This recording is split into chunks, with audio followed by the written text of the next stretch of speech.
Sister had a nightmare. She was convinced a zombie outbreak would hit in 2 weeks, and that she was the chosen one. She wanted to stockpile and run the apocalypse. I talked her out of it. 2 weeks later, news broke overseas of people biting each other. Sister snapped.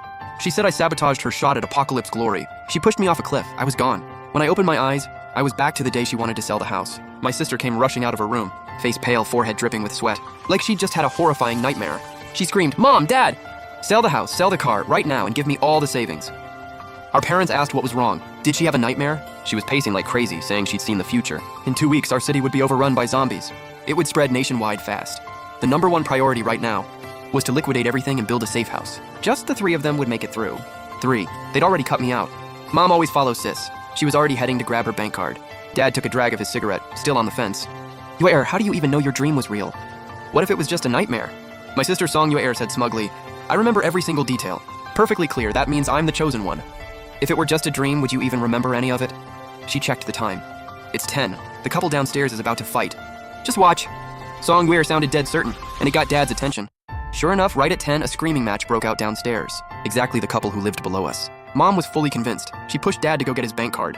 But Dad looked over at me. "Piao Piao, what do you think?" Last life, Dad asked me the exact same thing. I didn't buy it. That couple fought every other day. Always around 10. I figured it was just a nightmare. Song Yuer wasn't backing down. She kept listing things that would happen. None of them came true. Dad ended up siding with me. Thought she'd mistaken a dream for reality. No savings, no selling the house, and he even clawed back the down payment money. Song Yuer never forgave me for that. 2 weeks later, news broke overseas. People going berserk, biting strangers in the street. Acting just like zombies. Her hatred toward me went through the roof. She said if it weren't for me, she'd already be a top survivor, Lord of the Apocalypse. One day she invited me hiking and shoved me off a cliff. "Song Piao Piao, you deserve to die. If it weren't for you, I'd already be running the apocalypse. This is all your fault. Just die." Below the cliff was a wildlife park. I was mauled to death by wild animals. When she got home, Mom and Dad pieced it together, but they didn't blame her. They told everyone I'd accidentally slipped off the cliff. Mom sobbed. "Piao Piao, you'll forgive your sister, right? You're gone, but we can't lose her too." Dad said, "All you had to do was not go against your sister. Your sister never lies. It's because of you we weren't prepared. You had it coming." Fine. This time around, I chose to step back and let things play out. I wanted to see if this zombie apocalypse she kept going on about was actually real. I snapped back to the present and smiled over at Dad. "Dad, I don't really know about this stuff. If Sis had a prophetic dream, she must have her reasons." Dad gave me a suspicious look. I never believe in that stuff. So agreeing with Sis was clearly a red flag to him. Sis saw even I was on her side, so she lifted her chin. "Dad, just give me the money. I told you, I saw the future. We only have 2 weeks left. We need to build a safe house. Time is tight. We gotta move fast." Dad squinted his eyes like he was working something out.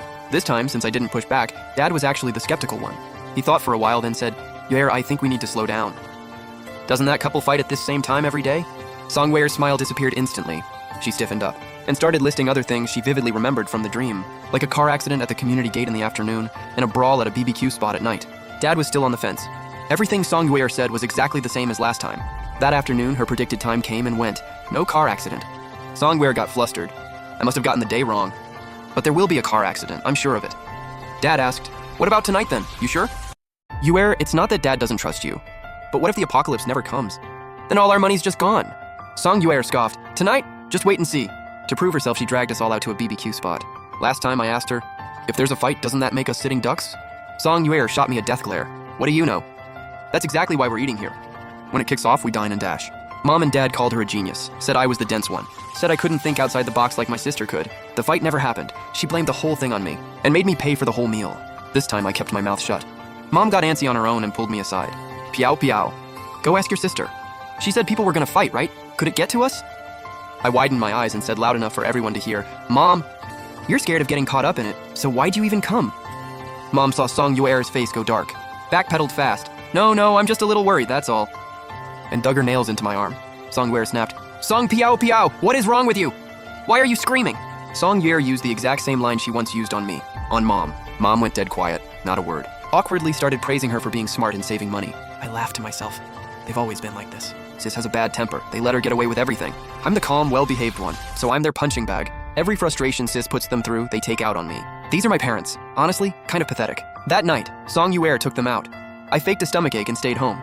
Song Yuer gave me a disgusted look. Can't even enjoy the good things in life.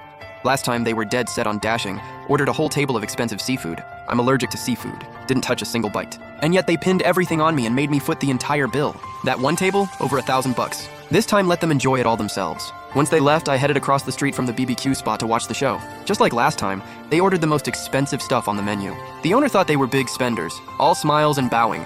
At first, all three were having a blast, but as the meal went on, the mood shifted. Song Yuer kept glancing over her shoulder. The owner asked if she was waiting for someone. Got an earful for asking. Her predicted time was closing in.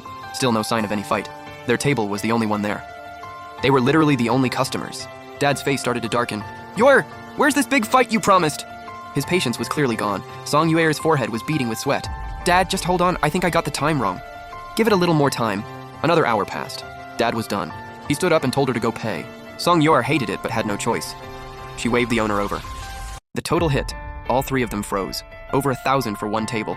Song Yuer refused to pay, screaming the owner was ripping them off. Said she lived nearby. Scamming tourists is one thing, but scamming locals? The owner wasn't having it.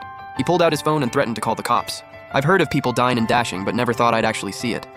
Everything on the menu is listed. I didn't shortchange you on a single thing. You got a problem with it, talk to the police. Song Yuer panicked and immediately flipped, apologizing to the owner. Then turned to Dad. Dad, I seriously have no money. Can you cover it for me? Please, Dad, please. Dad let out a long, heavy sigh, didn't say a word, just quietly took out his phone and paid. Watching the whole thing, I felt a sharp pang in my chest. Last time when Song Yuer forced me to pay, I begged Mom and Dad too. And what did they say? You made this mess, you deal with it. You're an adult. You can't expect someone else to clean up after you. Exactly. Ghost.